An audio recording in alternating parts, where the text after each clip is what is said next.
খরগোশ আর কচ্ছপের গল্প তো সেই আদিকাল থেকে আমরা সবাই জানি, কিন্তু মজার ব্যাপার হলো এই গল্পের শুধু প্রথম অধ্যায়টাই আমরা জানি।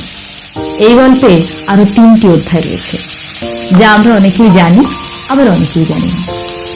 প্রথম অধ্যায়ে খরগোশ ঘুমিয়ে পড়ে এবং দৌড় প্রতিযোগিতায় হেরে যায়, কচ্ছপ জিতে যায়। খরগোশ তার পরাজয়ের কারণ বিশ্লেষণ করে বুঝতে পারে তার পরাজয়ের একমাত্র কারণ হচ্ছে অতিরিক্ত আত্মবিশ্বাস। অর্থাৎ অতিরিক্ত আত্মবিশ্বাস কারোর জন্যই ভালো নয়। আর কচ্ছপ বুঝতে পারে সৎভাবে লেগে থাকলে সফলতা আসবে। দ্বিতীয় অধ্যায়ে খরগোশ হেরে যাবার পর আবার কচ্ছপকে দৌড় প্রতিযোগিতার জন্য চ্যালেঞ্জ করে। কচ্ছপও রাজি হয়। এইবার আর খরগোশ ঘুমিয়ে পড়ে না, বরং দৌড়ের শেষ সীমানা পর্যন্ত দৌড়ায় এবং বিজয়ী হয়।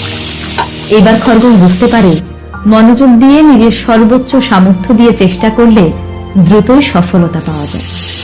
আর কচ্ছপ বুঝতে পারে জীবনে ধীরস্থির হওয়া ভালো, তবে কাজে পর্যাপ্ত গতি না থাকলে প্রতিযোগিতামূলক পরিবেশে জয়ী হওয়া অসম্ভব। তৃতীয় অধ্যায়ে কচ্ছপ আবার খরগোশকে দৌড় প্রতিযোগিতার জন্য আহ্বান করে। খরগোশও যথারীতি রাজি হয়, কিন্তু এবার কচ্ছপ বলে দুবারই তো আমরা একই রাস্তা দিয়ে দৌড়িয়েছি, এবার না হয় ভিন্ন রাস্তা দিয়ে দৌড়াই। খরগোশ রাজি হল। শুরু হলো দৌড় প্রতিযোগিতা। খরগোশ দৌড়াতে শুরু করলো। কচ্ছপও তার পেছন পেছন আসতে লাগলো। কচ্ছপ যখন খরগোশের কাছে এসে পৌঁছালো, তখন দেখতে পেল খরগোশ দৌড়ের শেষ সীমানা যায়নি, বরং একটা জায়গায় দাঁড়িয়ে আছে। তার কারণ হলো মাঝখানে একটি খাল ছিল। তখন কচ্ছপ খরগোশের দিকে তাকিয়ে খালে নেমে খাল পার হয়ে বিজয়ী হলো, কিন্তু খরগোশ এবার হেরে গেল। এবার খরগোশ বুঝতে পারলো নিজের উপর আত্মবিশ্বাস থাকা ভালো, তবে পরিস্থিতি এবং বাস্তবতাও বড় একটা ভূমিকা পালন করে। আর কচ্ছপ বুঝতে পারলো যে কোনো প্রতিযোগিতায় আগে প্রতিযোগিতার দুর্বল স্থান বের করতে হবে, তারপর সেই অনুযায়ী পরিকল্পনা করতে হবে। গল্প কিন্তু এখানেই শেষ নয়। এবার চতুর্থ অধ্যায়ে এসে খরগোশ আবার কচ্ছপকে দৌড় প্রতিযোগিতার জন্য আহ্বান করল এবং কচ্ছপও রাজি হল। কিন্তু এবার ওরা আর প্রতিযোগী হিসেবে দৌড়াবে না, দৌড়াবে সহযোগী হিসেবে। শুরু হলো প্রতিযোগিতা।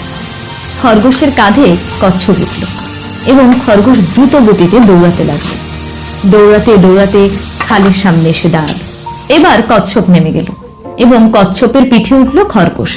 কচ্ছপটি খাল পার হলো, তারপর খাল পার হয়ে আবার খরগোশের পিঠে কচ্ছপ উঠল এবং খরগোশ দৌড়াতে লাগলো।